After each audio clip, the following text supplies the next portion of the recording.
Astaghfirullah.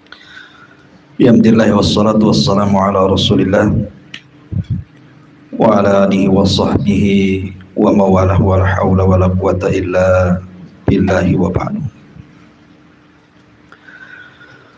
Alhamdulillah, di malam hari ini kembali kita bermajelis ta'lim di tempat yang insyaallah diberkahi Allah Subhanahu wa taala. Salawat dan salam kita hadiahkan kepada Rasul kita Nabi besar Muhammad sallallahu alaihi wasallam. Lanjutkan kajian kita, masih membahas tafsir daripada juz amma dan termasuk pada surah Al-Laili. Suratul Lail ini berdasarkan tertib Al-Quran adalah surat yang ke-92 dengan jumlah ayat 21, kemudian jumlah kalimat 71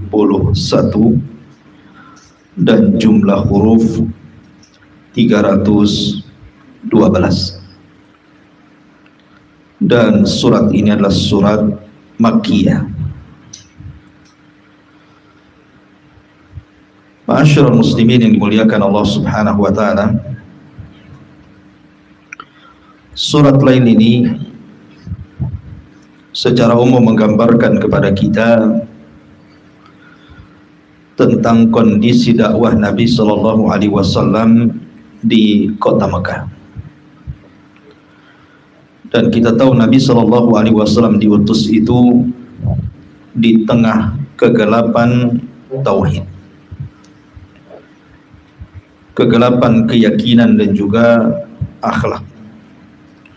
Maka Nabi sallallahu alaihi wasallam tampil memberikan cahaya di tengah-tengah orang-orang kafir Quraisy, membawa hidayah Allah Subhanahu wa taala. Di sini Allah Subhanahu wa taala berfirman, A'udzu billahi minasyaitonir rajim. Bismillahirrahmanirrahim. Wal laili idza yaghsha. Wan nahari idza tajalla. Wa ma khalaqadz dzakara wal untha. Demi malam apabila yaghsha, menutup cahaya siang, dan demi siang apabila tajalla, menjadi terang benderang, dan demi penciptaan laki-laki dan juga perempuan. Di dalam surah Lail ini Allah Subhanahu wa taala bersumpah dengan 3 sumpah. Pertama bersumpah dengan malam, yang kedua bersumpah dengan siang, dan bersumpah dengan penciptaan manusia dari laki-laki dan perempuan. Dan kita tahu bahwa surat setelah dan sebelumnya juga kurang lebih bersumpah dengan itu. Wasyamsi wa duhaha, demi matahari dan juga demi waktu duha. Wal qamari idza talaha, dan juga bersumpah dengan bulan. Matahari di siang hari, bulan di malam hari kan. Kemudian juga ayat setelahnya wadduha wal laili idza saja, demi waktu duha dan demi malam juga. Jadi surat berturut-turut 3 surat ini bersumpah tentang waktu. Dan sering saya ulang-ulang bahwa Allah Subhanahu wa taala ketika bersumpah dengan makhluknya, berarti makhluk yang dijadikan sumpah itu sangat istimewa, karena tidak semua makhluk dijadikan sumpah. Dan Allah Subhanahu wa taala ketika bersumpah dengan makhluknya sesuai dengan kehendaknya. Tapi makhluk tidak boleh bersumpah kecuali kepada Allah. Anda tidak boleh bersumpah dengan siang, dengan malam, dengan matahari dan bulan, karena barang siapa yang bersumpah dengan makhluk Allah dikategorikan menyekutukan Allah. Rasul mengatakan, man halafa bi ghairillahi faqad asyrak. Barang siapa yang bersumpah kepada selain Allah berarti dia telah melakukan kesyirikan. Baik, tentang masalah asbab nuzul daripada suratul Lail ini, ada yang mengatakan bahwa asbab nuzul suratul Lail ini adalah kisah Abu Dahdah. Kisahnya seorang sahabat yang bernama Abu Dahdah, sebagaimana diriwayatkan oleh Ibnu Abi Hatim dari Ikrimah dari Abdullah ibn Abbas radhiyallahu anhuma. Jadi zaman Nabi SAW ada seorang laki-laki dari kalangan munafikin memiliki kebun kurma, memiliki sepetak tanah, di situ ada pohon kurma yang banyak. Tiba-tiba kemudian ada sedikit tanah yang masuk ke tanah dia, diklaim miliknya anak yatim. Anak yatim mengklaim bahwa ada tanah itu, sepetak sedikit yang nempel di tanah dia, miliknya anak yatim. Akhirnya kemudian terajukanlah ke mahkamah.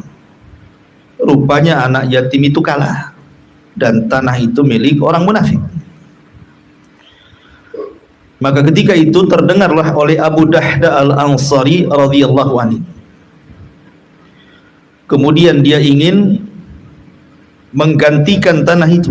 Maksudnya membeli dari orang munafik, biarkan tanah sepetak kecil yang nempel di tanah dia itu kasihkan kepada anak yatim. Akhirnya kemudian datanglah Abu Dahdah ini kepada Nabi SAW,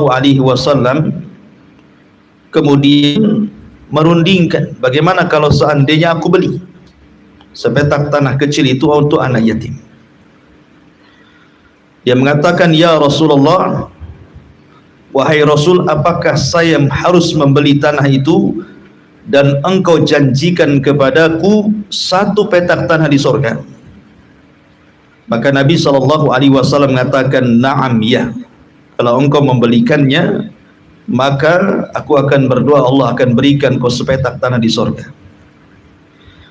Akhirnya Abu Dahdah pun datang kepada orang munafik itu, kemudian dia pun mengganti tanah anak yatim itu. Dari sini kemudian turun ayat wal laili idza yaghsha sampai kepada fasanu yassiruhu lil yusra. Ada sebagian ulama bahwa asbab nuzul tentang kisah Abu Dahdah ini didhaifkan oleh para ulama, tetapi yang benar bahwa asbab nuzul yang sahih tentang suratul Lail ini adalah kisahnya Abu Bakar Siddiq radhiyallahu anhu. Kisahnya Abu Bakar Siddiq radhiyallahu anhu, di mana Abu Bakar Siddiq radhiyallahu anhu terkenal di awal-awal permulaan Islam itu menginfakkan banyak harta untuk perjuangan Islam. Salah satunya adalah banyak memerdekakan budak-budak yang masuk Islam yang masih di bawah tekanan orang-orang Quraisy, seperti memerdekakan Bilal ibn Rabah, kemudian Zunairah, kemudian Khabbab ibn Arad, dan banyak lagi sederetan budak-budak yang kemudian dimerdekakan Abu Bakar Siddiq radhiyallahu anhu. Sampai-sampai Abu Quhafah, bapaknya masih kafir ketika itu, memprotes gitu ya perbuatan Abu Bakar Siddiq. Ngapain kalau engkau hendak membeli budak, belilah budak yang kuat-kuat tenaganya supaya bisa digunakan untuk bekerja.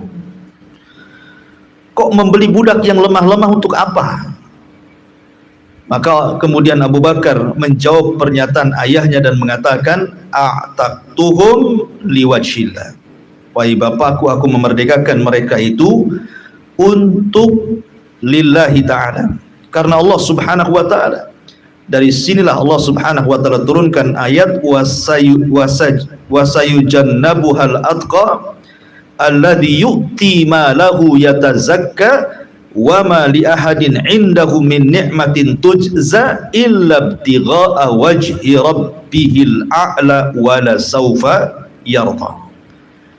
Turun petikan akhir-akhir dari surah Al-Lail ini, dan Allah akan menjauhkan orang yang bertakwa dari api neraka. Maksudnya Abu Bakar yang telah menghabiskan hartanya untuk membersihkan jiwanya, dan dia tidak ingin mendapatkan balasan di dunia, dia hanya hendak mendapatkan balasan Rabb-Nya yang maha tinggi, dan kelak dia akan mendapatkan keridhaan Allah.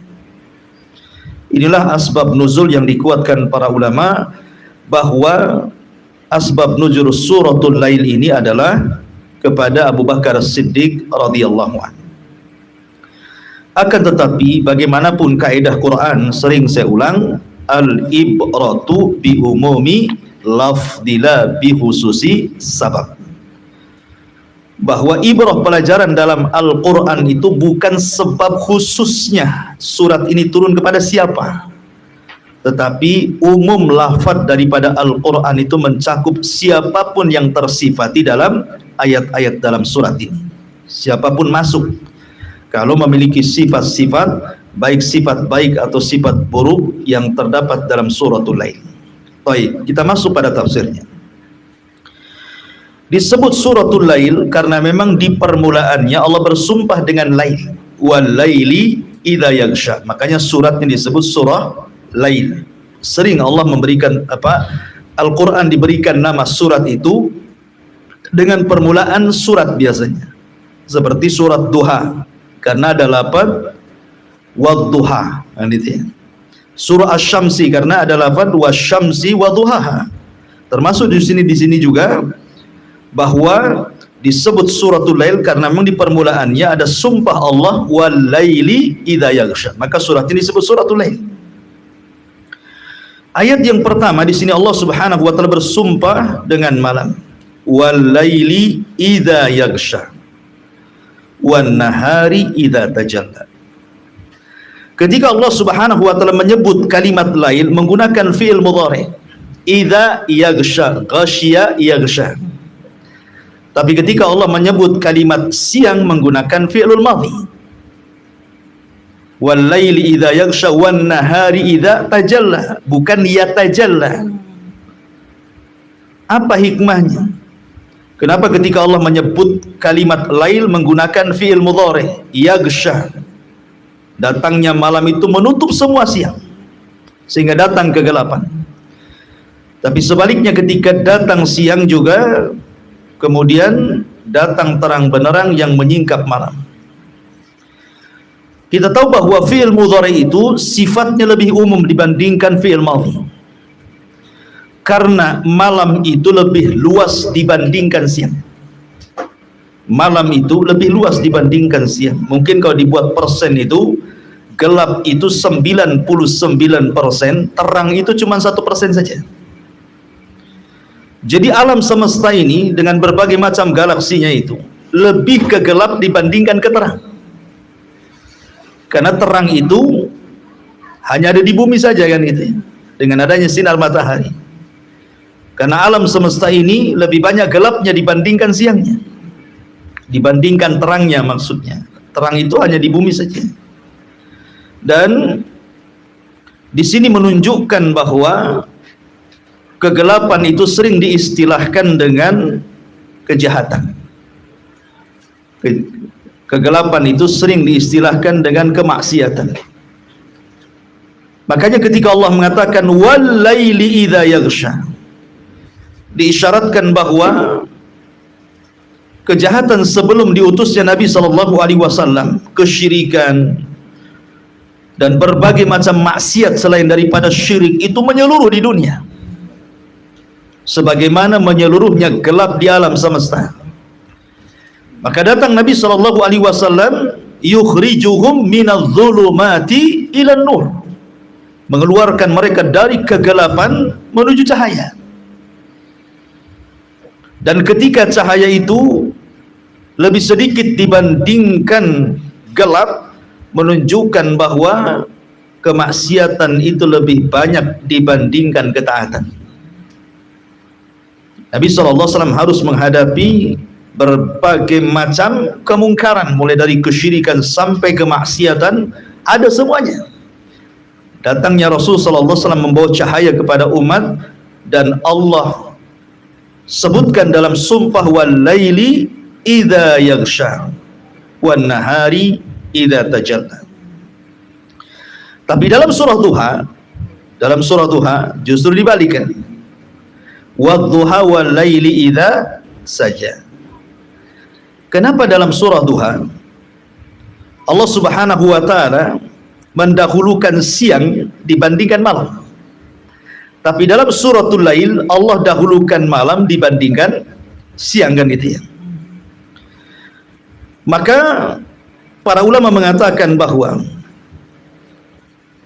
disebut al-lail didahulukan dibandingkan siang dalam surah Lail, sementara dalam surah Duha justru dibalik.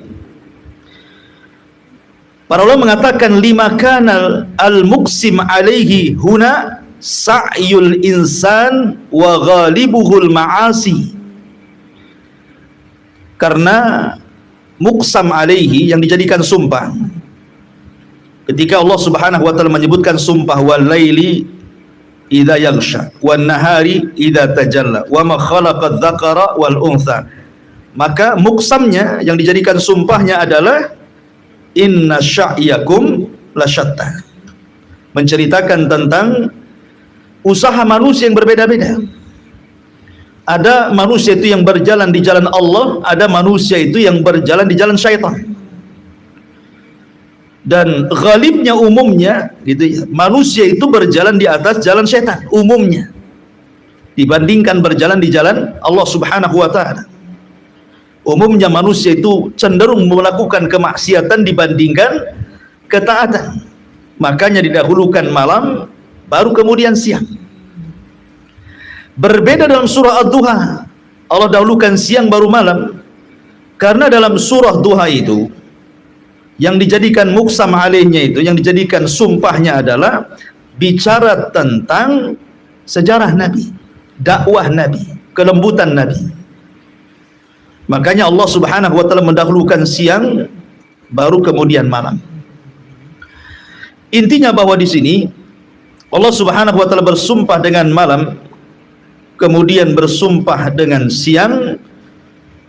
Faedahnya adalah di mana kegelapan itu lebih banyak dibandingkan terangnya. Maknanya kemaksiatan lebih meluas dibandingkan orang yang melakukan ketaatan. Dan sesuai dengan fakta juga bahwa malam itu lebih banyak orang jahat dibandingkan orang yang qiyamul lail, kan?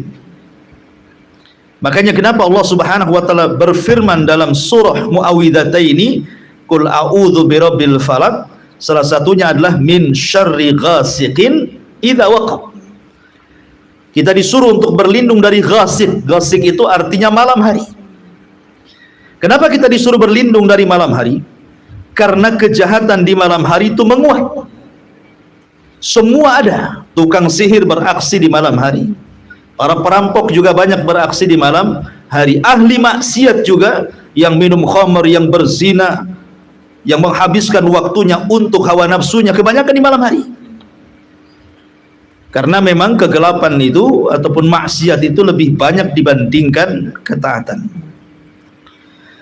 Ma'asyiral muslimin yang dimuliakan Allah Subhanahu wa taala. Namun demikian, ketika Allah bersumpah dengan malam, tentu bukan hanya ditinjau dari malam itu banyak kejahatan, tapi ditinjau dari sisi lain bahwa malam hari itu kalau ditinjau dari segi ibadah, maka jauh lebih hebat dibandingkan siang hari.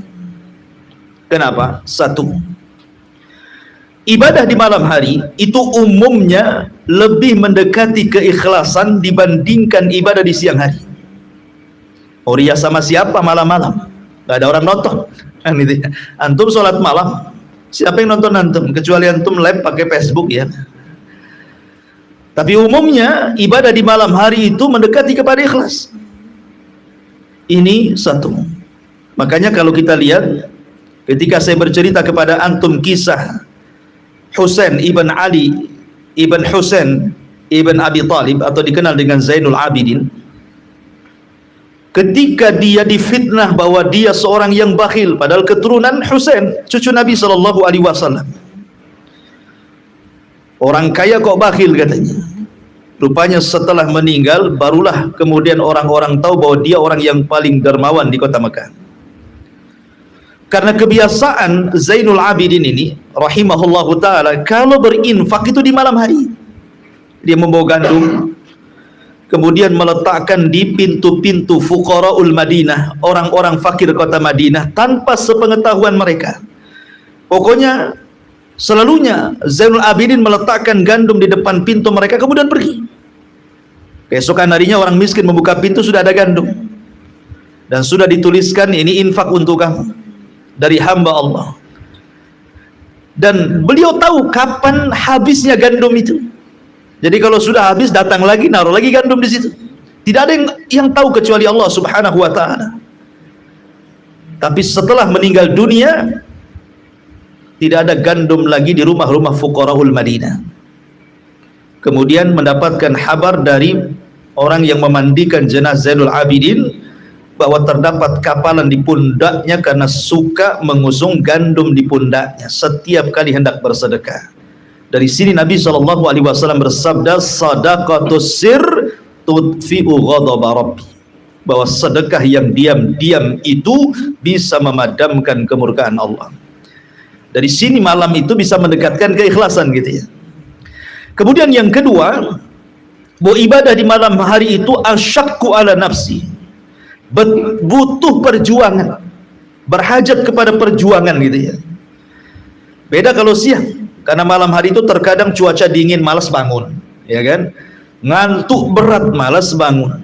Lagi mimpi enak, tiba-tiba bangun, ya kan?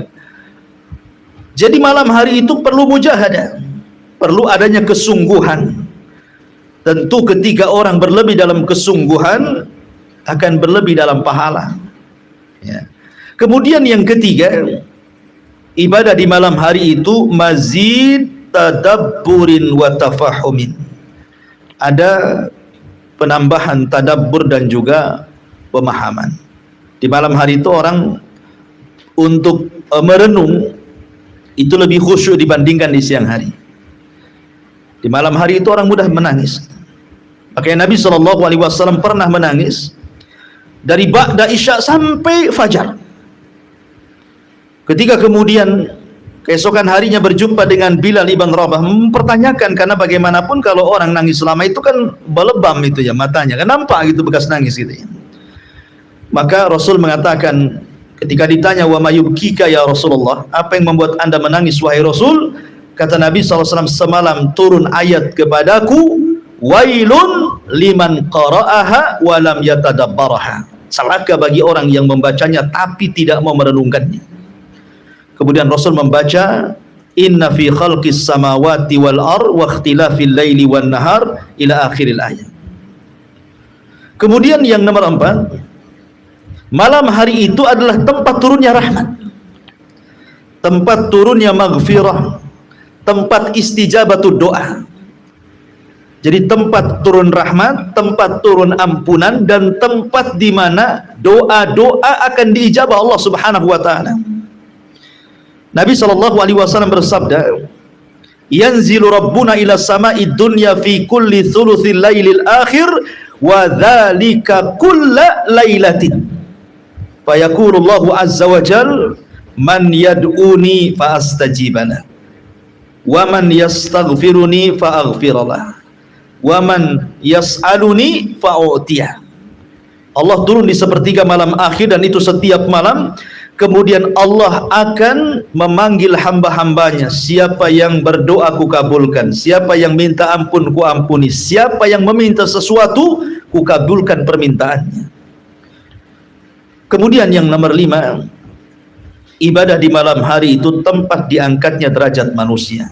Karena ketika kemudian dosa kita diampuni oleh Allah Azza wa Jal, kemudian kesalahan kita dihapus, maka kebalikan daripada itu adalah Allah hendak mengangkat derajat manusia. Jadi malam itu bisa mengangkat derajat manusia. Dan banyak lagi. Kalau kita cerita tentang solat di malam hari, jauh lebih afdal. Kata Nabi SAW bahawa solat sunnah yang paling afdal setelah solat wajib adalah solat qiyamul lail, solat malam. Ya, jadi memang ibadah di malam hari itu luar biasa. Makanya Allah mendahulukan malam dibandingkan siang. Baik. Wal laili idza yaghsha wan nahari idza tajalla. Ketika Allah Subhanahu wa taala mengiringkan malam dengan siang, kedua makhluk Allah ini adalah tanda dari tanda-tanda kuasa Allah yang dilihat manusia. Bagaimana Allah Subhanahu wa taala bisa memperjalankan malam, kemudian setelah itu menghilangkan malam dan memperjalankan siang. Tentu ma'asyiral muslimin yang dimuliakan Allah Subhanahu wa taala, ini adalah mukjizat kuasa Allah Subhanahu wa taala. Karena ada ayat yang mengatakan, "Qul ara'aitum in ja'alallahu 'alaikumul laila sarmadan ila yaumil qiyamah." Kemudian Allah mengatakan, "Man ilahun ghairullah ya'tikum bidiya'in afala tasma'un." Qul ara'aitum in ja'alallahu 'alaikumun nahara sarmadan ila yaumil qiyamah man ilahun ghairullah ya'tikum billaili taskununa fi afala tubsirun. Coba Allah menyindir dengan firman-Nya, bagaimana pendapat kalian kalau seandainya Allah jadikan kepada kalian itu malam terus nggak ada siangnya? Coba bayangkan, kalau Allah jadikan tidak ada cahaya sama sekali, gelap terus sampai kiamat dibangkitkan. Pertanyaannya, adakah Tuhan selain Allah yang mampu mendatangkan cahaya? Afala tasmaun, tidakkah kau mendengar ayat ini? Atau sebaliknya, kalau seandainya, bagaimana pendapat kalian kalau Allah jadikan siang terus sampai kiamat gitu ya? Apakah di sana ada Tuhan selain Allah yang mampu mendatangkan malam sehingga kalian bisa tenang di situ? Tidakkah kalian melihat? Artinya bahwa siang dan malam itu kuasa Allah. Allah sudah membagi-bagikan untuk kehidupan manusia gitu. Malam tempat istirahat, siang tempat bekerja. Kalau seandainya kemudian malam terus, kapan kerjanya? Kalau seandainya siang terus, kapan pula istirahatnya? Maka Allah bagi itu tugasnya. Dan tidur di malam hari berbeda dengan tidur di siang hari. Kalau ada orang yang mengganti fitrah Allah Subhanahu wa taala kepada makhluk, umpamanya antum ganti malam kerja tidur siang, pasti antum akan sakit. Walaupun tidurnya cukup, karena bukan itu tempat istirahat. Itu maksudnya. Ya. Makanya kenapa Allah sudah memberikan porsinya masing-masing. Kalau istirahat ya malam gitu, kalau bekerja ya siang. Ya mungkin sekali-kali bisa dibalik, tetapi jangan kemudian seterusnya karena akan memadaratkan badannya. Makanya siang malam itu adalah kuasa Allah, selain daripada tanda-tanda kuasa Allah yang sifatnya berjalan, yang setiap hari kita bisa lihat. Karena ada tanda kuasa Allah itu tidak berjalan begitu saja, tapi siang malam itu kan berjalan. Ya, hilang siang datang malam, hilang malam datang siang, dan tidak mungkin matahari akan berjumpa dengan bulan kecuali hari kiamat. Di mana Allah mengatakan wa jumi'asy syamsu wal qamar, Allah akan kumpulkan matahari dan bulan kapan? Kiamat nanti. Kalau matahari dan bulan sudah kumpul, itu sudah kiamat itu. Tapi selama tidak berkumpul berarti tidak kiamat, karena hilang matahari datang bulan, hilang bulan datang matahari, dan begitu seterusnya. Ma'asyiral muslimin yang dimuliakan Allah Subhanahu wa taala, Allah mengatakan wa ma khalaqadz dzakara wal untha. Dan ada qiraah tanpa menyebut wa ma khalaqa. Jadi wal laili idza yaghsha wan nahari idza tajalla wadz dzakari wal untha. Ada qiraahnya seperti itu. Dan ini qiraah daripada Abdullah ibn Mas'ud radhiyallahu anhu yang disebutkan di dalam Sahih Bukhari Muslim dari jalan Alqamah, bahwa Abdullah ibn Mas'ud, kata Alqamah, membaca wadz dzakari wal untha wal laili idza yaghsha wan nahari idza tajalla wadz dzakari wal untha. Tetapi sekali lagi ini qiraah syadzah, yang sudah dihapuskan di zaman Utsman ibn Affan dan tidak dimasukkan ke dalam mushaf. Jadi antum tidak boleh membaca bacaan ini, tetap mengambil bacaan yang sudah muttafaq alaih, disepakati, wa ma khalaqa dzakara wal untha. Walaupun ada riwayat dari Abdullah bin Mas'ud beliau membaca wa dzakari wal untha, kan ini riwayat syadzah. Ya, riwayat syadz tidak perlu dipakai lagi karena mushaf yang sudah sampai kepada kita yang disebut mushaf imam atau kita kenal dengan mushaf Utsmani hari ini adalah wa ma khalaqadz dzakara wal untha, dan itu yang qiraah yang disepakati. Ya. Ada yang mengatakan bahwa Allah Subhanahu wa taala bersumpah di sini wa ma khalaqadz dzakara wal untha. Bagi yang kemudian menganggap ma di sini adalah mausul, sebenarnya Allah mengatakan wallazi khalaqadz dzakara wal untha. Ma di sini mausul. Ya, kalau ditakdirkan itu wallazi khalaqadz dzakara wal untha, artinya Allah Subhanahu wa taala hendak bersumpah kepada dirinya sendiri bahwa dia yang menciptakan laki-laki dan perempuan. Jadi bersumpah untuk dirinya. Ya. Tapi kalau yang mengatakan ma di situ masdariyah, bukan mausulah, artinya Allah Subhanahu wa taala bersumpah dengan makhluknya. Bahwa di antara makhluk Allah itu ada yang sifatnya laki-laki, ada yang sifatnya perempuan. Lalu siapa zakar dan siapa untha di sini? Sebagian ulama tafsir mengatakan maksudnya zakar di sini adalah Adam dan untha itu artinya Hawa. Artinya Allah bersumpah dengan Adam dan dengan Hawa yang merupakan asal dari terciptanya manusia. Dan dari sini juga ada faedah ketika Allah Subhanahu wa taala bersumpah dengan zakar dan untha itu, Adam dan Hawa, bahwa ketika berjumpa dua jenis manusia, laki-laki dan perempuan, maka akan lahir ketenangan. Orang kalau hidup sendiri nggak akan tenang. Laki-laki hidup sendiri nggak akan tenang. Perempuan hidup sendiri nggak akan tenang. Nampak tenang itu ditenang-tenangkan itu. Ya. Sebenarnya tidak tenang. Karena Allah Subhanahu wa taala mengatakan wa min ayatihi an khalaqalakum min anfusikum azwaja litaskunu ilaiha. Dan dari tanda-tanda kuasa Allah, Allah menjadikan kalian berpasang-pasangan gitu ya. Laki-laki dipasangkan dengan perempuan atau sebaliknya. Gunanya untuk apa coba? Litaskunu ilaiha, supaya lahir ketenangan. Dari ketenangan itulah wa ja'ala bainakum mawaddah, lahir cinta. Mawaddah warahmah, lahir rahmah, kasih sayang. Ya. Wa ja'ala bainakum mawaddatan wa rahmah inna fi dzalika laayatin liqaumin yatafakkarun.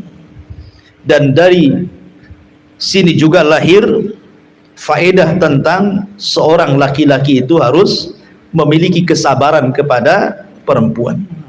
Kenapa? Ketika Allah Subhanahu wa taala ciptakan Adam dari tanah, Hawa tidak setiap dari tanah kan? Kan bisa saja Allah ciptakan Adam dari tanah, Hawa juga dari tanah. Tetapi Allah Subhanahu wa taala tidak takdirkan seperti itu. Yang tercipta dari tanah itu cuma Adam. Inna rabbakum wahid wa inna abakum wahid kullukum min Adam wa Adamun min turab. Rabb kalian satu, buyut kalian satu, dia tercipta dari tanah. Cuma ada yang tercipta dari tanah itu. Adapun Hawa tercipta dari siapa? Dari Adam. Kapan? Ketika Adam tertidur. Sengaja penciptaan Hawa itu ketika Adam tertidur. Sebab kalau Adam sedang bangun, kemudian diambil tulang rusuk yang paling atas, yang paling bengkok, yang dekat dengan jantung itu, tentu Adam akan tidak suka dengan Hawa pasangannya. Akan merasakan sakit kan. Tapi ketika kemudian Adam sedang tidur, diambil tulang rusuknya itu, tanpa sadar tahu-tahu sudah ada ciptaannya, sehingga tidak ada kebencian Adam kepada Hawa. Karena kan tidak tahu kan, tidak terasa, tahu-tahu sudah diciptakan saja tulang rusuknya. Tapi kalau dia sedang sadar diambil tulang rusuknya kan sakit, bisa saja dia benci kepada pasangannya. Makanya dibuat seperti itu. Lah ketika Hawa kemudian bagian daripada Adam, berarti seolah-olah istri itu bagian daripada suami. Nah, disitulah diperlukan kesabaran. Karena Rasul mengatakan khuliqatil mar'atu min dila'in, diciptakan wanita itu dari tulang yang paling bengkok, kan itu ya. Tulang rusuk yang paling bengkok itu. Kalau antum paksa, patah dia. Kalau antum biarkan, tetaplah si bengkok dia. Makanya fastausul nisa'i khairan. Tetap kita berwasiat kepada laki-laki, kata Rasul, sabar, berbuatlah kebaikan kepada wanita kalian, terus arahkan mereka. Karena wanita itu karena diciptakan dari tulang rusuk yang dekat dengan jantung, sehingga nalurinya lebih ke perasaan. Lain dengan Adam dan para laki-laki turunannya lebih kepada akal. Beda orang mengikuti akal, beda orang mengikuti perasaan. Kalau orang mengikuti perasaan, kalau sedih sekali, kalau senang sekali sampai lupa diri, itu perasaan, ya kan? Tapi kalau akal tidak. Senang itu ada batasnya, sebagaimana sedih juga ada batasnya. Makanya hak talak dalam pernikahan itu ada pada laki-laki, bukan ada pada perempuan. Kalau hak talak ada pada perempuan, mungkin setiap hari di PA Pengadilan Agama itu numpuk orang yang cerai itu. Kalau diberikan kepada perempuan, karena perempuan tersulut sedikit saja perasaannya, dah cerai aja bang, selesailah dia, kan itu ya. Tapi hak cerai ada pada laki-laki. Laki-laki itu berakal, dia melihat kesian istrinya, atau mungkin tidak kesian istrinya, kesian anaknya, atau tidak mungkin tidak kasihan sama anaknya, malu dengan tetangganya, malu dengan keluarganya, malu dengan instansinya, masihlah dia berpikir panjang itu, ya kemana-mana, ya. Akhirnya kemudian tidak jadi bercerai. Ya. Ini yang pertama, zakar dan unsa di sini artinya Adam wal Hawa. Penafsiran yang kedua, maksud zakar dan unsa itu mencakup semuanya, baik manusianya ataupun binatangnya, atau tumbuh-tumbuhannya, ya kan? Makanya ketika ada sebagian tumbuh-tumbuhan itu yang tidak berbuah kecuali dikawinkan, seperti kurma kan, atau salak, kan harus dikawinkan dulu kan, baru berbuah banyak kan. Kalau nggak dikawinkan ya segitu saja hasilnya. Ya, jadi bersumpah dengan semua makhluk Allah bahwa pasti makhluk Allah itu berpasang-pasangan. Ada siang, ada malam, ada matahari, ada bulan, ada laki-laki, ada perempuan, ada lautan, ada daratan, ada gelap, ada siang, ada terang, dan begitu seterusnya. Ya, Allah hendak mengumumkan semua makhluknya seperti itu. Tapi ada juga yang mengatakan tidak, bahwa zakar dan unsa itu adalah khusus untuk manusia, bukan Adam dan Hawa saja, tapi semua turunannya. Sesiapa yang taat kepada Allah dan juga taat kepada Rasulnya dari laki-laki dan perempuan, maka dia masuk kepada wa ma khalaqadz dzakara wal unsa. Jadi laki-laki yang taat, perempuan yang taat, masuk dalam sumpah Allah Subhanahu wa ta'ala. Ini tiga penafsiran yang disebutkan para ulama. Lah, Allah bersumpah dengan tiga sumpah ini untuk apa? Apa muksamnya? Muksam alaihinya itu, yang jadikan sumpahnya itu apa? Maka Allah Subhanahu wa ta'ala menyebutkan jawab qasamnya, inna sa'yakum lasyatta. Inna sa'yakum lasyatta. Sesungguhnya setiap usaha manusia di dunia ini berbeda-beda. Padahal tujuannya satu. Wa ma khalaqtul jinna wal insa illa liya'budun. Ini kan tujuannya nih. Tidaklah aku ciptakan jin dan manusia kecuali untuk beribadah. Dan Rob kita satu juga. Dan kita diciptakan semua karena untuk ibadah. Tapi kenyataannya kan tidak. Bermacam-macam tuh orang hidup di dunia itu. Ada yang memang seumur hidupnya betul-betul dia mencari keridhaan Allah. Ada yang sepanjang hidupnya dia hanya mencari keridhaan untuk dirinya saja. Tapi ada juga orang yang dalam hidupnya mencari tidak ridha Allah, tidak keridhaan dirinya, kepuasan dirinya, tapi untuk orang lain. Itulah manusia kan. Ada yang selama hidupnya betul-betul ikhlas, apapun yang dia lakukan karena Allah. Ada yang selama hidupnya hanya mencari kepuasan diri saja. Dia ibadah itu kalau menguntungkan saja. Ya. Ada juga ibadah itu tidak karena Allah, tidak karena dirinya, tapi karena orang. Ya. Riya gitu ya. Jadi macam-macam orang hidup itu. Makanya manusia di dunia ini ada tiga golongan. Pertama muqarrabun, yang kedua al-abrar, yang ketiga zalimun li nafsi. Yang pertama muqarrabun, yang disebut dengan as-sabiqun as-sabiqun ulaikal muqarrabun. Dan Allah katakan sullatun minal awwalin wa qalilun minal akhirin. Jadi ada orang yang sabiqun as-sabiqun, betul-betul selama hidupnya itu dia gunakan untuk berlomba-lomba dalam kebaikan. Mana ada pintu kebaikan dia masuk di situ. Ada pintu sedekah, langsung bersedekah. Ada pintu qiyamul lail, dia langsung bergerak untuk sholat malam. Ada pintu mengunjungi orang sakit lekas, dia datang. Ada pintu untuk mengantarkan jenazah, dia paling depan. Ada pintu untuk silaturahim, dia orang yang pertama kali silaturahim. Ada orang yang seperti itu. Tidak ada celah sebuah kebaikan kecuali dikejar dia. Itu disebut as-sabiqun as-sabiqun. Dan mereka disebut muqarrabun, orang-orang yang senantiasa dekat dengan Allah. Tapi Allah mengatakan sullatun minal awwalin. Orang dulu banyak yang seperti ini. Wa qalilun minal akhirin. Tapi sedikit orang belakangan. Jadi as-sabiqun as-sabiqun itu para rasul, para nabi, para siddiqin, para syuhada gitu ya. Dan sedikit dari orang-orang saleh. Ya.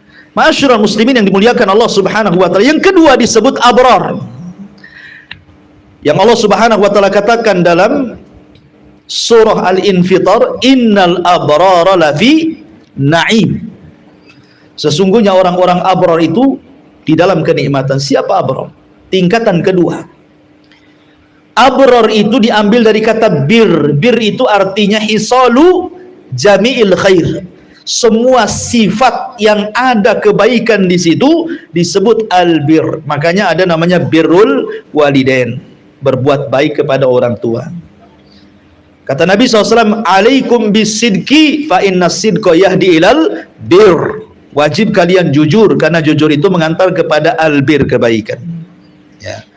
Kemudian Allah mengatakan lan tanalul birra hatta tunfiqu mimma tuhibbun. Kalian tidak mungkin sampai kepada albir sampai kalian bisa menginfakkan barang yang kalian sukai. Jadi setiap pintu kebaikan kalau kita kerjakan berarti kita mengerjakan albir, kebaikan.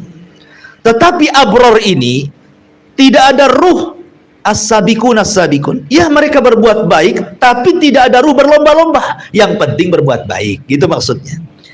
Ya, dia sholat malam, saya juga sholat malam.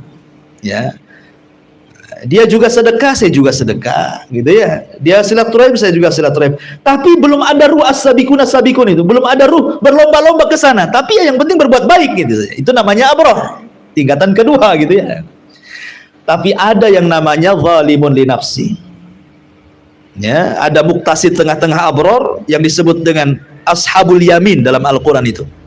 Ya, tingkatan kedua disebut ashabul, tingkatan pertama muqarrabun, tingkatan kedua disebut ashabul yamin, ya, ataupun disebut dengan abrar atau disebut dengan muqtasid, gitu ya, ada istilah-istilah dalam Quran tuh. Kemudian ada yang disebut dhalimul nafsi. Ya, berbuat baik tapi maksiat juga jalan, gitu maksudnya ya. Ini orang ketiga nih. Salat ya, ya, tapi gibah juga ya, gitu ya maksudnya. Sedekah juga iya, gitu ya, tapi nyakiti orang juga iya. Jadi tingkatan ketiga itu dia campur aduk di situ. Lah Allah mengatakan inna sa'yakum lasyatta. Usaha manusia itu berbeda-beda, itu ada yang muqtasid, ada yang muqarrab, ada yang zalimul li nafsi. Ya, makanya kenapa dalam sebuah hadis yang dikeluarkan atau yang disahihkan oleh Syekh Nasiruddin Al-Albani rahimahullahu taala dari sahabat Abu Malik Al-Asy'ari radhiyallahu an, kata Nabi SAW, isbagul wudu syatrul iman walhamdulillah tamla'ul mizan wa tasbihu wa takbiru yamla'us samawati wal ard wassalatu nurun wazzakatu burhanun wassabru diya'un wal qur'anu hujjatun laka au alaika. Di sini syahidnya, kullun nas yagdu fabai'u nafsahu famu'tikuha au mubikuha. Kata Nabi SAW, menyempurnakan wudhu itu separuh daripada iman. Ucapan alhamdulillah memberatkan timbangan.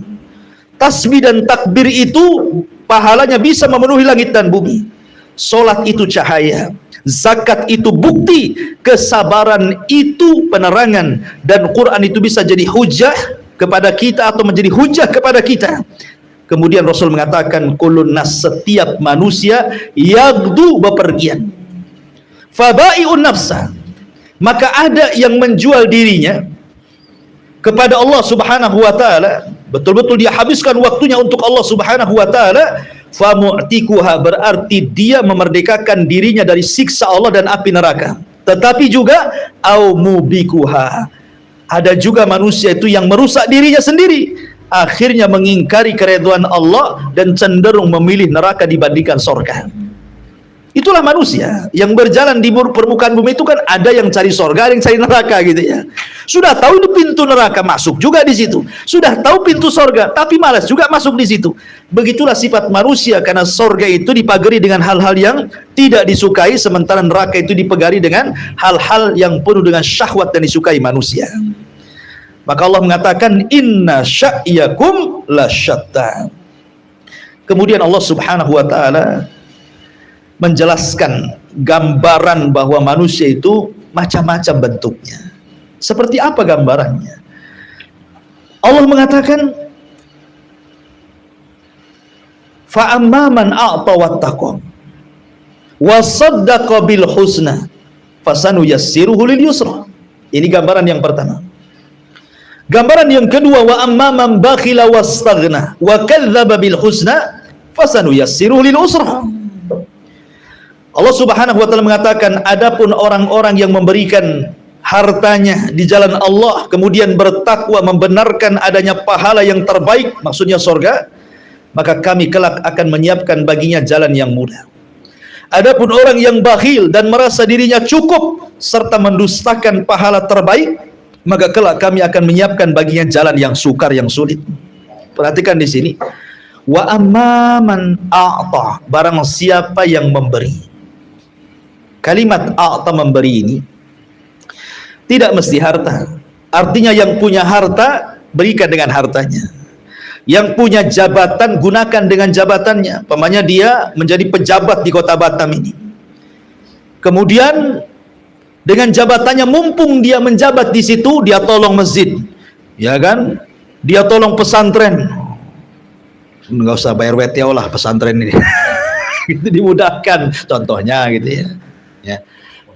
Ataupun mungkin para pejabat ini dengan jabatannya dia mempermudah dakwah, dibuat undang-undang di masjid-masjid, dibolehkan dakwah, diundang-undang tidak boleh ada minuman keras gitu ya, dengan jabatannya ya, jadi dia mempermudah dengan jabatannya itu. Atau mungkin dengan waktunya, atau memang sibuk bekerja, tapi ketika ada waktu-waktu yang luang, waktu libur, bukan tuh jalan-jalan, justru di waktu libur itu dia gunakan waktunya untuk banyak zikir, beribadah, hadir di majelis ilmu dan begitu seterusnya. Ya, bukan sebaliknya, waktu libur ini kesempatan maksiat kan gitu ya. Bahkan berangan-angan kapanlah minggu datang katanya. Pas hari Minggu tak pula hadir di sini, hadirnya pula di Nagoya umpamanya. Jadi ada orang-orang yang betul-betul dia memang mengorbankan waktunya, memberikan waktunya. Ada orang-orang yang memberikan seluruh daya upayanya, ya. Makanya ada ayat yang mengatakan, kul inna salati wa nusuki wa mahyaya wa mamati lillahi rabbil alamin. Katakan, ya Muhammad, sesungguhnya salatku, penyembelihanku, seluruh hidupku dan matiku, aku serahkan kepada Allah. Fa amman a'ta, ada yang memberikan seperti itu, semua kehidupannya untuk Allah. Tapi ingat, wattaqa, biasanya yang bisa melakukan itu karena dasar takwa. Kalau tidak punya takwa, tidak mungkin memberikan sesuatu seperti itu. Sebab kalau orang tidak bertakwa kepada Allah Subhanahu wa taala, walaupun ada jalan untuk silaturahim, dia akan susah untuk silaturahim. Sudah ada nih handphone, pulsa banyak, tak mau juga silaturahim nelpon. Ya kan? Gitu. Allah lapangkan. Ada jalan untuk sedekah, tapi tidak ada takwa, yang tidak juga sedekah dia.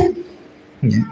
Ada waktu untuk qiyamul lail, tapi karena takwanya lemah tidak juga berdiri qiyamul lail gitu ya.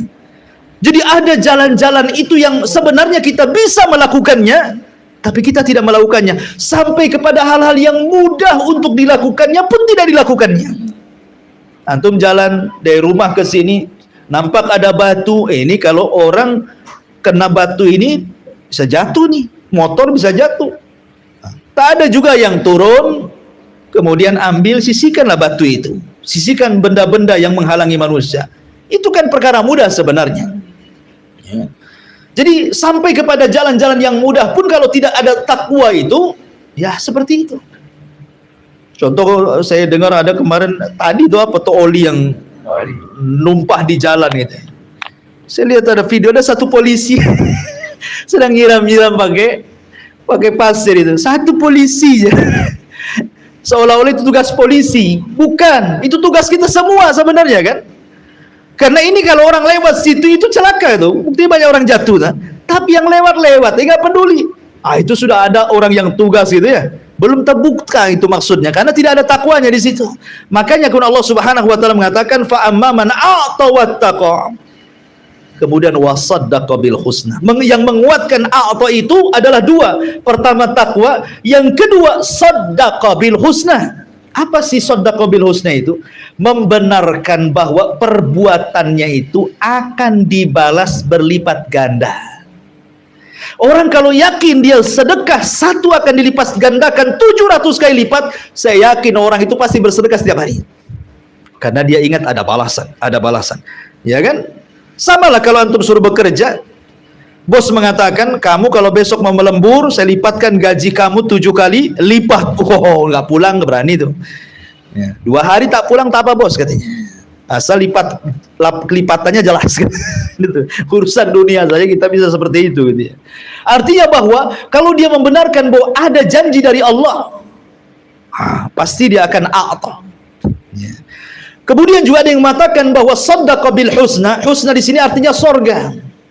Orang kalau seandainya yakin dengan sorga, pasti apapun dilakukannya, ikhwan.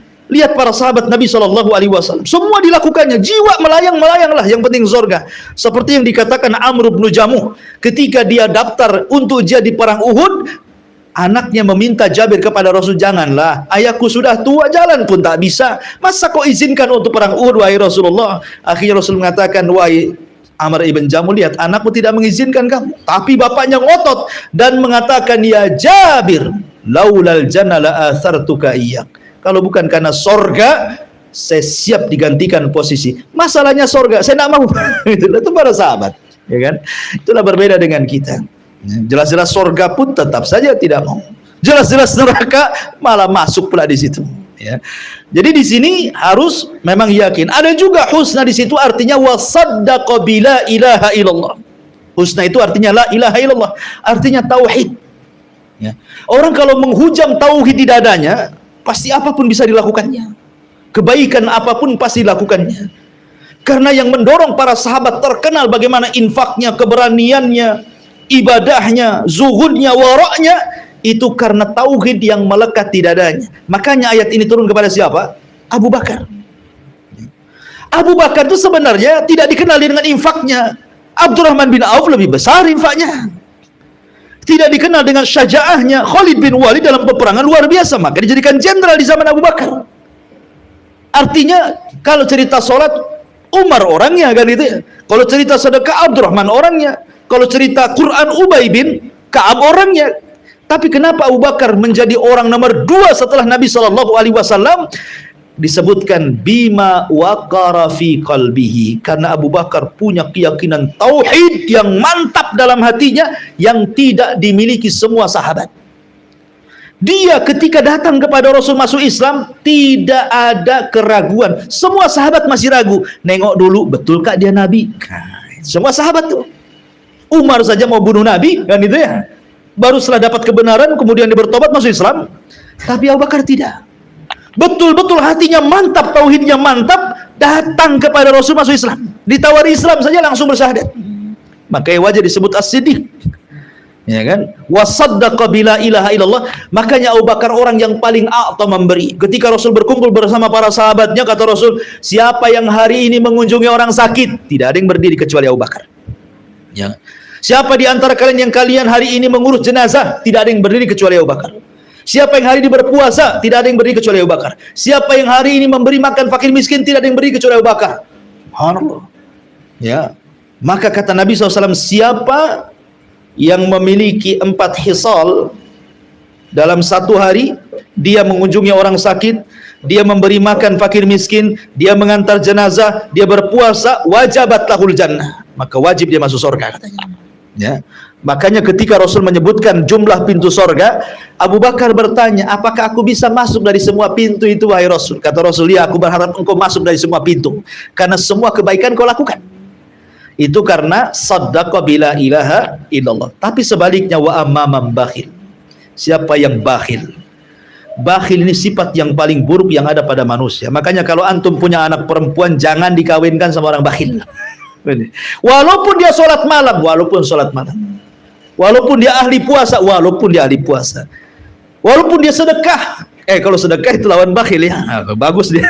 Maksudnya kalau dia ibadahnya kuat tapi bakhil, jangan berkawan dengan dia. Karena orang bakhil itu mengantarkan kepada kekufuran. Makanya lihat, wa amman bakhila wastagna. Biasanya orang bakhil merasa cukup. Merasa cukup artinya apa? Dia menyandarkan hidupnya dengan kekayaan, makanya dia bakhil.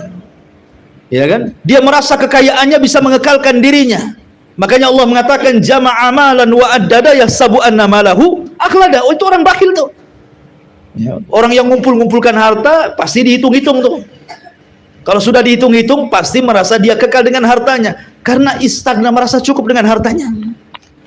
Makanya dahulu di zaman jahiliyah, Abu Lahab ketika dia mendengar suratul Lahab, saya selana rong dzatalah, bahwa dia akan masuk ke neraka yang menyala-nyala, dia kumpulkan itu tokoh-tokoh dan mengatakan, kalau yang dikatakan si Muhammad benar, saya akan masuk neraka. Tenang saja, aku punya harta banyak, aku tebus neraka itu dengan hartaku, katanya kan. Makanya Allah mengatakan ma'agna anhu maluhu wa ma kasab. Nggak ada harta bisa menolong dia, nggak ada manfaat harta dan keturunannya. Jadi di sini Allah Subhanahu wa taala ingin mengatakan jalan yang kedua yang disebut dengan syatta di situ. Jalan yang kedua orang yang bakhil. Bakhil punya waktu tidak untuk ibadah, punya jabatan tidak ada untuk dakwah, punya harta ya untuk poya-poya. Waktu-waktu dan kehidupannya dihabiskan untuk bercanda. Bakhil dia. Menyerahkan dirinya kepada Allah itu bakhil. Ada orang yang seperti ini. Padahal ikhwan, kalau kita lihat di dunia ini, satu hari itu 24 jam. Satu hari 24 jam. Kalau kita kumpulkan jam-jam itu, zuhur sekian menit, asar sekian menit, maghrib sekian menit, isya sekian menit, subuh sekian menit, wudunya sekian masjid, jalannya kita ke masjid sekian masjid itu, tidak sampai 1 jam. Ya coba antum, hitunglah antum. Antum yang merasakan itu satu hari ini. Antum maghrib berapa menit hitung, kemudian nanti ditambah lagi dengan isyanya, ditambah dengan subuhnya, ditambah dengan duhurnya, ditambah dengan asarnya, ditambah dengan wudhunya, ditambah dengan jalannya, tidak ada sampai 1 jam ikhwan. Jadi 24 jam waktu yang berlalu dalam sehari itu cuman anggaplah 1 jam kita ini beribadah kepada Allah. Lah yang 23 jamnya kemana? Nah itu pertanyaannya kan ya. Terkadang ada orang yang itu masih ibadah, jelas-jelas ibadah itu kan. Itu saja kita memberikan untuk Allah itu sebenarnya hanya 1 jam. Gimana yang tidak ibadah gitu maksudnya? Oh, yang ibadah saja sedikit tuh dalam 1 hari kita ini serahkan kepada Allah. Ya. Ma'asyiral muslimin. Jadi jalan manusia itu seperti itu. Ada yang kufur, ada yang syukur. Kadang-kadang begini, kawan, saya contohkan. Antum kecelakaan, naudzubillah. Ini contoh saja. Malam-malam jam 1. Nggak ada orang, nggak ada yang nolong, antum sendiri itu. Tiba-tiba datang mobil, nolong antum, dibawa ke rumah sakit. Kata dokter ini kalau nggak ditolong bisa mati. Ya. Akhirnya yang nolong ini dia yang biayai, padahal bukan yang nabrak, dia kecelakaan sendiri. Sampailah akhirnya nyawanya terselamatkan, dia pun sehat. Kira-kira nih, kalau dia sudah sehat, lupa nggak dengan kebaikan orang yang nolong? Nggak akan lupa. Pasti dia akan ingat terus, akan berterima kasih, kalau bukan karena kamu udah mati aku ini. Tapi ada orang ikhwan yang tidak pernah mengingat kebaikan Allah. Pada Allah yang menciptakan kita loh. Allah yang ngasih rizki, Allah yang ngasih kehidupan, Allah yang ngasih kebahagiaan, sampai kepada pengetahuan, jadilah kita pejabat ini. Tidak ingat juga sama Allah. Tapi sama orang yang berbuat baik bisa ingat dia. Ya. Itulah manusia itu kadang-kadang ada kufur, ada syukur namanya. Dan itu bagian daripada inna sa'yakum lasyatta gitu maksudnya. Fa amma man bakhila wastagna wa kadzdzaba bil husna. Dia pun mendustakan, tidak ada balasan, tidak ada sorga, tidak ada tauhid gitu ya. Makanya Allah mengatakan fasanu yassiruhu lil yusra, yang satunya fasanu yassiru lil usra. Perhatikan di sini 2 kalimat. Yang satu fasanu yassiruhu, ada hu di sini. Hu itu dhamir. Ya, kata ganti dia. Dhamir ghaib, kembali kepada siapa? Man. Hu ini kembali kepada man. Dalam bahasa Jawanya man itu sopo wonge, itu diartikan bahasa Jawa itu. Man, hu ini kembali ke man. Fa amma man a'ta wattaqa wa saddaqa bil husna fasanuyassiruhu. Hu ini kembali ke man. Artinya bahwa barang siapa yang suka memberi kemudian bertakwa kemudian membenarkan dengan balasan, maka Allah mudahkan dia. Maksudnya dia itu yang memberi, yang bertakwa dan membenarkan surga, semua kehidupannya dimudahkan. Itu maksudnya.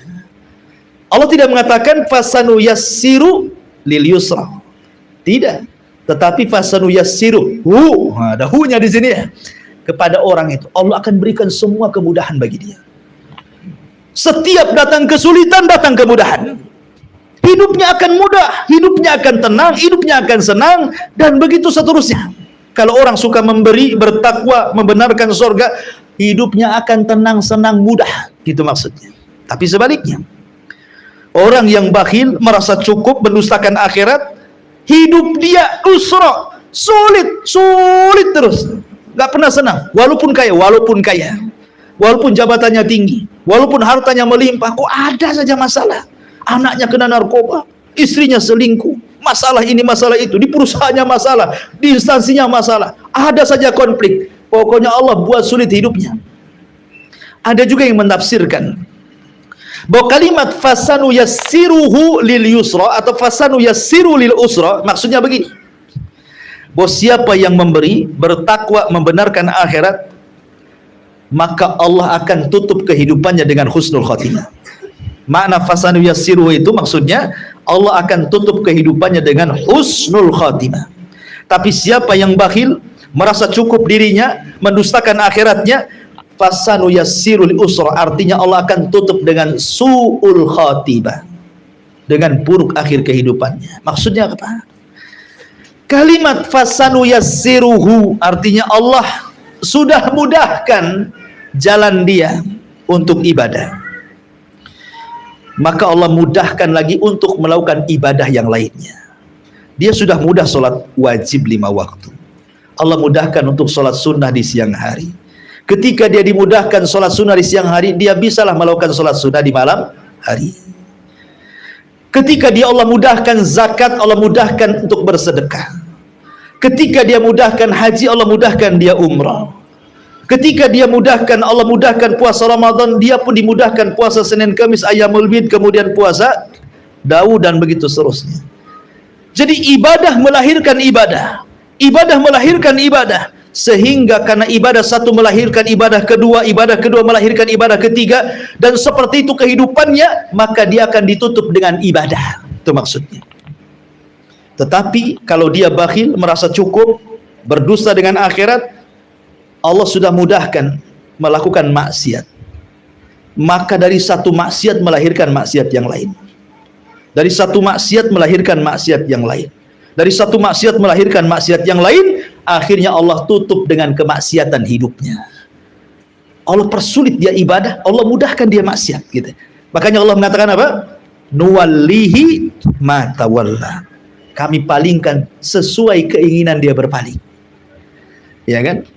Falamma zagu azagallah. Apabila dia berpaling, sekalian Allah palingkan. Itu maksudnya ya. Ya. Jadi Allah itu tidak memalingkan orang kecuali setelah dia berpaling. Jangan pula kemudian berhujjah dengan kelompok Jabariyah bahwa maksiatnya saya karena kehendak Allah. Ya, Allah yang menciptakan maksiat, sebagaimana Allah juga menciptakan kebaikan. Tapi Allah hanya menciptakan maksiat, tapi tidak redha orang yang melakukannya, dan Allah memerintahkan berbuat baik, dan Allah redha orang yang melakukannya. Allah hanya buka saja jalan, fahadainahu najdain, ada 2 jalan, terserah kau mau milih yang mana, mau kufur atau mau iman, kan itu. Itu kehendak kita, bukan karena kehendak Allah. Kemudian Allah mengatakan, setelah Allah mengatakan fasanu yassirul usra wa ma yugni anhu maluhu idza taradda, wa ma yugni anhu maluhu idza taradda, dan hartanya tidak bermanfaat baginya apabila dia telah binasa.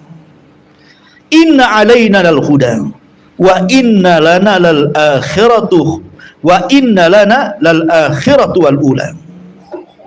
Dan sungguh kewajiban kami memberikan petunjuk, dan sungguh kepunyaan kamilah akhirat dan juga dunia. La yaslaha illal ashqa. Fa anzartukum naran taladzala yaslaha illal ashqa. Ada yang mengatakan bahwa wa may yughni anhu maluhu idza taradda. Ini turun kepada Ubay ibn Khalaf. Ubay ibn Khalaf. Ubay ibn Khalaf ini di zaman jahiliyah terkenal ahli berniaga. Ahli berniaga, bisnismen, sukses, ya, kaya raya. Hidupnya hanya untuk berbisnis. Ubay bin Khalaf ini. Tapi dia kufur, tidak beriman kepada Nabi, dan digunakan kekayaannya untuk menyerang Nabi.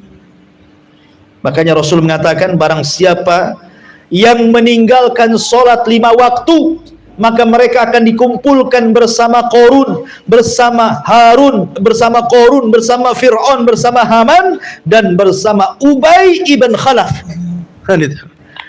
Kenapa Rasul mengatakan siapa yang meninggalkan sholat 5 waktu dan tidak menjaganya, dikumpulkan dengan Qarun karena harta biasanya melalaikan sholat, dikumpulkan dengan Fir'aun karena kekuasaan melalaikan sholat, dikumpulkan dengan Haman perdana menteri karena menjilat penguasa itu bisa melalaikan sholat, dan dikumpulkan dengan Ubay ibn Khalaf karena berniaga, berbisnis itu rata-rata melalaikan sholat. Baru jual cilok saja sudah malas sholat. Itu baru jual cilok tuh, baru jual cincau aja malas sholat. Gimana kalau jadi bos ciloknya gitu ya. Artinya perniagaan itu melalaikan.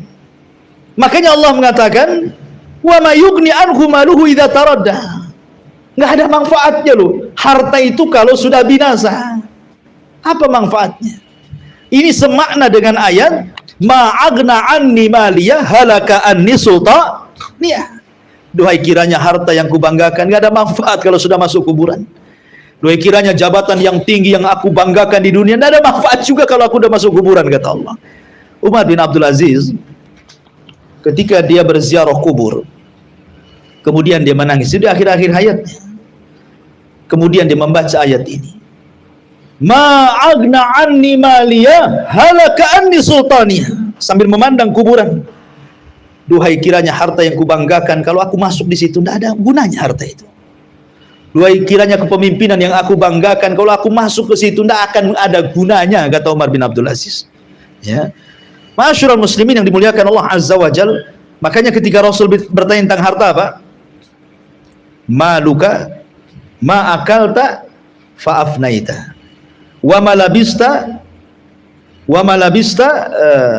maluka ma akalta fa'afnaita. Hartamu yang kau makan pasti habis, dan apa yang kau pakai pasti usang. Wa ma tasaddaqta fa'abqaita. Harta yang kau sedekahkan itulah yang bermanfaat untuk kehidupanmu. Makanya orang kalau dikubur ada 3 perkara yang mengikuti kekuburan kan. Pertama keluarganya, yang kedua hartanya, yang ketiga amalnya. Adapun keluarganya pasti meninggalkannya. Seberapa jam lah antum tinggal di kuburan habis kuburkan kuburan itu? Sebentar saja. Apalagi kalau hujan deras, habis kuburkan pulang. Itu ya, nggak ada semenit saja. Kemudian harta jadi rebutan ahli waris dia. Berarti yang masuk ke dalam liang lahat itu apa? Amal dia kan itu. Makanya Allah sindir di sini kepada Ubay bin Khalaf itu, wa may yughni anhu maluhu idza taradda. Padahal inna alaina lal huda. Kami loh sudah kasih petunjuk di dunia ini. Sudah kasih jalan, ya. Ini jalan yang baik, ini jalan yang buruk. Wa inna lana lal akhiratu wal ula, dan kalian tahu bahwa dunia itu di genggamanku, akhirat juga sama. Kalau seandainya Allah tidak takdirkan kalian tidak akan kaya, tidak akan kaya. Karena yang memberikan kekayaan, kerajaan, kekuasaan itu Allah. Ya, semua dari Allah Subhanahu wa taala. Yu'ti mulkahu man yasha Allah memberikan kekuasaan kepada orang itu karena kehendaknya, bukan karena kehendak dia gitu ya untuk berkuasa. Kalau Allah tidak berkehendak, tidak akan terjadi. Lalu apakah kemudian orang yang dilimpahkan kekayaan dan jabatan tanda Allah sayang? Tidak, bukan tanda sayang, karena yang namanya harta jabatan itu berserikat antara mukmin dan kafir. Orang jahat kaya, orang juga beriman kaya. Orang jahat jadi penguasa, orang yang beriman juga berkuasa. Lalu apa faedah yang berserikat seperti itu? Makanya kalau seandainya dunia ini ada manfaat walaupun sesayap nyamuk, kata Rasul, maka orang kafir tidak akan diberi minum walaupun 1 teguk air dalam gelas. Tapi karena dunia tidak ada manfaatnya, makanya orang kafir sesuka-suka dia di dunia. Ad-dunya sijnul mu'min wa jannatul kafir. Dunia ini penjara bagi orang yang beriman dan sorga bagi orang kafir. Lalu kenapa orang kafir, orang fasik kok diberikan kekayaan jabatan yang tinggi? Ingat, sanastadrijuhum min haitsu la ya'lam. Itu istidraj. Sengaja Allah buat kayak gitu. Sampai pada titik tertentu Allah akan azab dia kalau tidak bersyukur dengan kekayaan dan jabatannya. Taib. Nah, Allah mengatakan, fa anzartukum naran talazza la yaslaha illal ashqa alladzi kadzdzaba wa tawalla.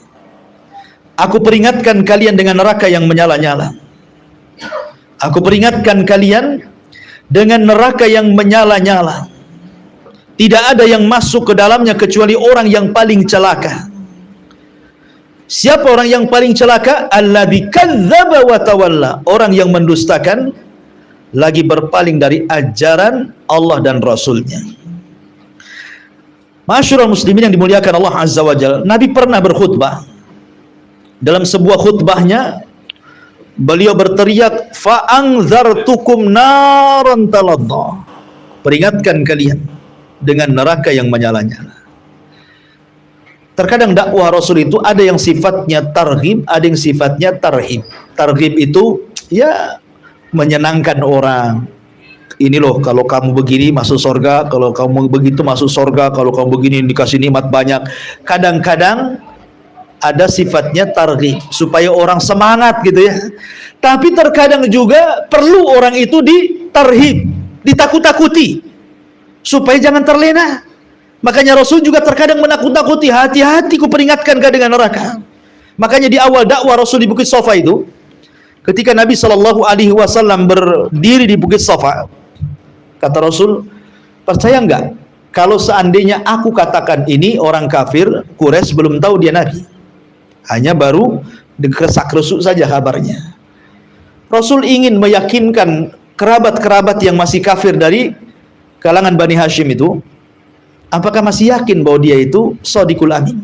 Makanya dia mengatakan, percaya nggak kalau saya katakan di balik bukit ini ada tentara berkuda menyerang kalian besok hari atau sore hari? Mereka mengatakan, ya percaya wahai Muhammad, ma jarrabna alainal kadzib, karena engkau tidak pernah berdusta kepada kami. Artinya Rasul masih diyakinkan bahwa dia ucapannya masih didengar. Tetapi ketika Rasul mengatakan, percaya nggak kalau seandainya di belakang kalian ada azab yang menanti kalian? Mereka terdiam. Kemudian Rasul mengatakan, kalau kalian ingin selamat dari azab itu, qulu la ilaha illallah tuflihun. Katakan la ilaha illallah, katakan selamat dari azab itu. Tiba-tiba Abu Lahab mengatakan, oh untuk ini kau kumpulkan rupanya. Celaka semua hari ini untukmu wahai Muhammad. Maka turunlah tabbat siada abi lahab wa tab. Ya. Kemudian Nabi SAW mengatakan kepada semua kerabat-kerabatnya, termasuk kepada putrinya Fatimah, ya Fatimah binta Muhammadin saluni ma syi'ti la ugni anki minallahi syai'ah. Hei Fatimah, kalau urusan dunia minta apa saja aku kasihkan oleh abimu, tapi kalau urusan akhirat aku tidak bisa menyelamatkan kecuali amal kalian. Dari sini Rasul mengatakan, man batta'a bihi amaluhu lam yusri bihi nasabuhu. Orang yang lambat amalnya tidak bisa dikejar nasabnya. Tidak bisa mentang-mentang nasab Nabi, Habib, Ahbab gitu, Habaib. Percuma berbangga dengan nasab kalau amalannya tidak mengejar nasabnya. Karena syarat masuk surga tidak mesti jadi Habib, gitu maksudnya. Tidak mesti dia turunan dan gabung dalam habaib, tidak mesti. Walaupun kita hormati mereka, karena mereka keturunan Nabi SAW. Kalau betul turunan Nabi kan begitu. Karena bagaimanapun ada hadis yang mengatakan mal'un man nasaba li ghairi abi. Dilaknat orang yang mengaku-ngaku kepada keturunan tertentu padahal bukan turunannya. Kita berhusnuzon, oke lah kalian keturunan Nabi, kita hormati. Tapi bukan karena nasab kalian itu masuk surga. Kenapa? Karena Allah yang mengatakan fala ansaba yauma idzin bainahum. Pada hari kiamat terputus nasab.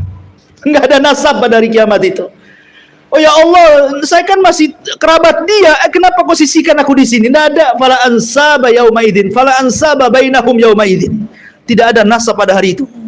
Ya, artinya terputus nasab. Berarti yang ada adalah amalannya, gitu maksudnya. Maka di sini ada targhib dan juga tarhib. Fa anzartukum apa itu? Oh, taib. Fa anzartukum naran talazza. La yaslaha illal ashqa alladhi kadzdzaba wa tawalla. Maksud kadzdzab mendustakan, maksudnya mendustakan Nabi Muhammad SAW. Wa tawalla artinya berpaling dari keimanan kepada Allah, keimanan kepada Rasulnya, ketaatan kepada Allah, ketaatan kepada Rasulnya, dia berpaling. Makanya Rasul mengatakan semua umatku kullu ummati yadkhulunal jannah. Semua umatku pasti masuk surga. Illa man aba, kecuali orang yang aba, enggan. Ketika itu sahabat mengatakan, bahasa kitanya, bodoh kali orang itu kok nggak mau masuk surga. Kenapa wahai Rasul? Kata Rasul, man ata'ani dakhalal jannah wa man asani faqad aba. Siapa yang taat kepadaku dia masuk surga, siapa yang bermaksiat kepadaku dia telah aba, enggan. Kemudian Allah mengatakan wasayujannabuhal atqa. Dari sinilah asbab nuzul dari suratul Lail turun kepada Abu Bakar. Wasayujannabuhal atqa. Allah akan jauhkan Abu Bakar dari api neraka. Alladzi yu'ti malahu yatazakka, karena dia telah menghabiskan hartanya untuk membersihkan jiwanya. Wa ma li ahadin indahu min ni'matin tuzzal. Tidaklah infak dia menginginkan untuk dibalas oleh manusia, tidak. Illa ibtigha'a wajhi rabbihil a'la. Dia hanya mengharap wajah Allah yang maha tinggi. Wala saufa yarda, dalam qiraah wala saufa yurdi, ya, dan dia akan mendapatkan itu kepuasan dari Allah Subhanahu wa taala. Inilah diantara tafsir singkat dari surah Al-Lail. Taib, sebelum saya tutup, ada beberapa waktu, mungkin 5 paling lama 10 menit, silahkan kita buat tanya jawab. Atau yang mendengarkan YouTube mungkin juga bisa bertanya, bisa ditulis di kolom komentar, ya. Silakan.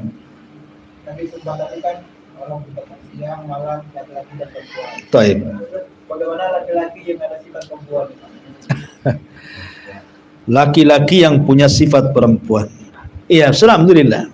Ketika Allah mengatakan bahwa dunia ini berpasang-pasangan, ada siang, ada malam, ada daratan, lautan, terang, gelap, gitu ya, termasuk laki-laki dan perempuan, itu sudah fitrah. Maka tidak benar kalau seperti gay, homo, dan yang semacam mereka, gitu ya. Berarti dia keluar dari fitrah sebenarnya. Itu penyakit, bukan takdir. Ya, karena ada orang yang menganggap itu takdir. Bukan, itu penyakit. Karena Allah tidak pernah bersumpah dengan gay atau bersumpah dengan homo, enggak. Ya, Allah hanya bersumpah laki-laki dan perempuan.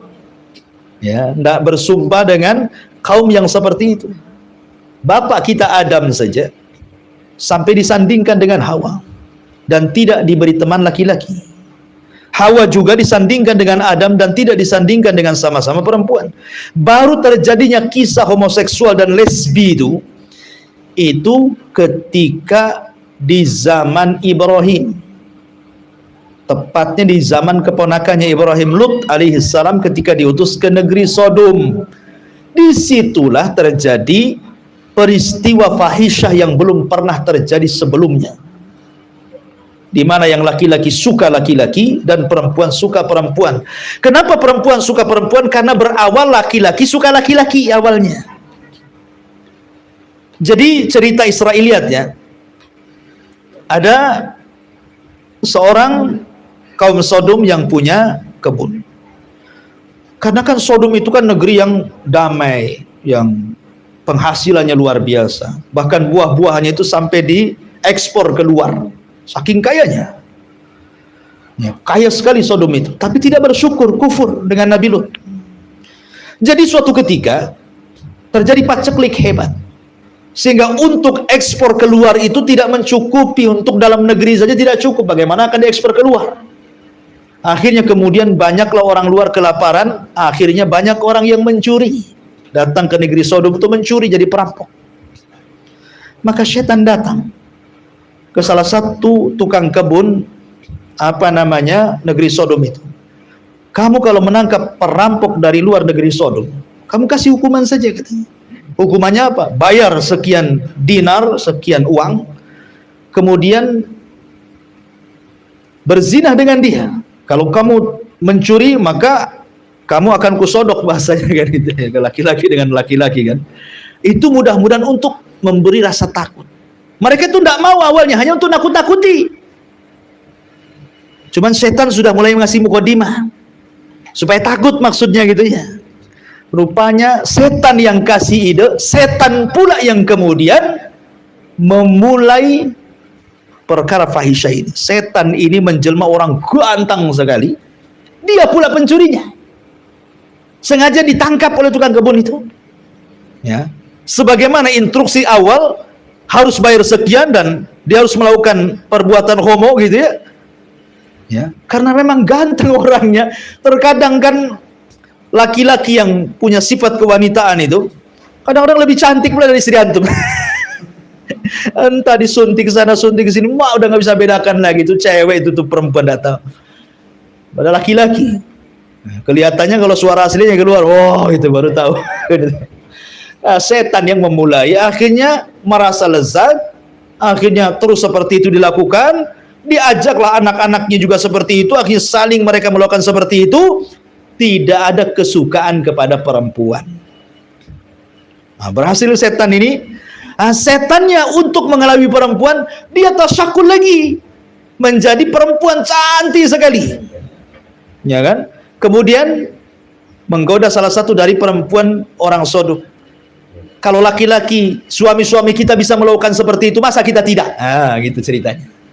Akhirnya terjadilah lesbi kaum Sodom itu. Dari sinilah diutus Lut kepada mereka. Bahkan ditawarkan anak perempuannya, ditawarkan perempuan-perempuan, tapi mereka juga ingkar. Justru mengusir dan mengatakan, innakum kaumun yatatoharu. Jangan sok suci engkau wahai Lut, katanya. Jangan-jangan kau mau juga, itu bahasanya. Kurang ajar. Maka mereka mengatakan, la ilam tantahi ya Lut, kalau engkau tidak berhenti dari dakwahmu ya Lut, kami akan usir engkau. Makanya diazablah kaum Sodom. Jadi itu penyakit turunan, bukan itu qadha dan qadar, bukan. Bisa dirubah kok, bisa. Insya Allah bisa. Kalau ada niat banyak kok yang berhasil kok. Ya, kembali ke fitrahnya itu. Bisa. Bisa diobati, datang ke psikiater ataupun mungkin diruqyah atau diobati, bisa. Ya, yang tidak bisa itu karena dia mengikuti hawa nafsu saja. Wallahu a'lam.